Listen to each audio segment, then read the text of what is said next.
अपनी तैनाती के 3 दिन के भीतर ही मेस्टन रोड में अवैध रूप से जमा किए गए पटाखों के विस्फोट होने की घटना को गंभीरता से लेकर पुलिस आयुक्त रघुबीर लाल ने इस समस्या का स्थायी हल निकालने के लिए मंथन शुरू कर दिया है। मकसद यह है कि कानपुर के लोगों को ऐसी व्यवस्था बनाकर दे दी जाए जिससे आने वाले समय में कभी भी यहां अवैध पटाखों के भंडारण और इसके कारण होने वाले विस्फोट की घटना पर स्थायी रूप से रोक लगाई जा सके। बताते चले कि कानपुर में पटाखों के अवैध भंडारण और इससे विस्फोट होने की घटनाएं पहले भी कई बार होती रही हैं, जिसमें कई लोगों की जान भी जा चुकी है। मकसूदाबाद में अवैध रूप से जमा किए गए पटाखों में विस्फोट की घटना में आधा दर्जने से ज्यादा लोगों की मौत हो गई थी। अभी कुछ दिन पहले ही कर्नलगंज थाना क्षेत्र में हुए विस्फोट में भी 2 लोगों की मौत हो गई थी।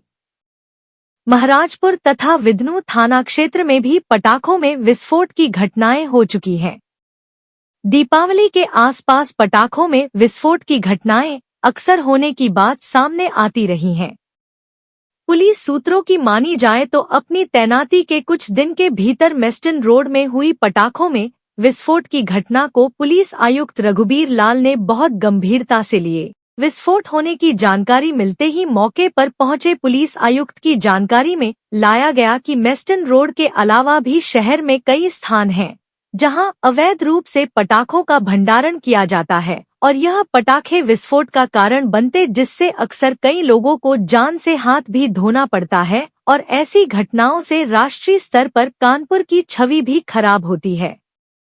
इसके बाद पुलिस आयुक्त ने पहला लक्ष्य ही यह बनाया कि पटाखों का अवैध निर्माण व इससे होने वाली मौत की घटनाओं को रोका जाए, साथ ही कानपुर में पटाखों के अवैध भंडारण को रोककर इस शहर की खराब होने वाली छवि को भी बचाया जा सके।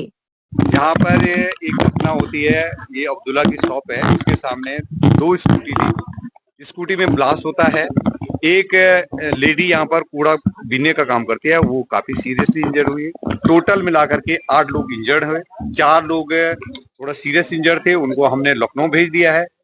2 लोगों को मामूली चोटें थे, उनको जिला अस्पताल से वो जा चुके हैं। 2 लोगों को जिला अस्पताल में उपचाराधीन है। जो यहाँ पर पहले बात बताया गया था कि डाइवर्ट करने की कोशिश की गई थी कि ये कोई सैबोटाज हो सकता है, शरारत हो सकती है, लेकिन बाद में जब हमारी टीमें यहाँ पर काम कर रही थी, अभी हमें यहाँ पर पटाखों का एक पैकेट मिला है और ये भी मेरे संज्ञान में लाया गया है कि इस इलाके में इलीगली जो है पटाखों की स्टॉकिंग होती है, बिक्री होती है, जिसमें इलीगल ढंग से जो लाइसेंस लिए बगैर जो है रियासी इलाके में नहीं रखा जा सकता, पर गलत ढंग से रखे जाते हैं और इसमें कुछ लोगों का जो जिसमें हमारे विभागीय लोग हैं उनका संरक्षण होता है। तो हम लोग उनके खिलाफ भी कार्रवाई करेंगे और सघन अभियान चलाएंगे।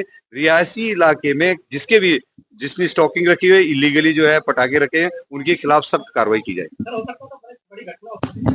हाँ, वो हम हर एंगल से, इसीलिए जो है आपने देखा हर एंगल से हम लोग इसमें जांच पड़ताल कर रहे थे और अब हमें कुछ पुख्ते सबूत मिल गए हैं और ये भी जानकारियां मिल गई हैं कि इलीगल स्टॉकिंग होती है रियासी इलाकों में और ये भी प्रोटेक्शन में होते हैं, तो उनके खिलाफ कार्रवाई की जाए। जो दुकानें लगाते हैं क्या लगेगा? ये दिवाली के लिए लाइसेंस दिए जाते हैं, जिसके बारे में आज हमारी चर्चा भी हुई है। उनको स्थान जो है निर्धारित कर दिया गया है जो शहर के बाहर होता है और चर्चा के दौरान जो है जिन लोगों को लाइसेंस दिया जाता है वो बिक्री करते हैं, खुले इलाके में करते हैं, जहाँ पे सुरक्षा के पूरे इंतजाम होते हैं, फायर सेफ्टी के पूरे इंतजाम होते हैं।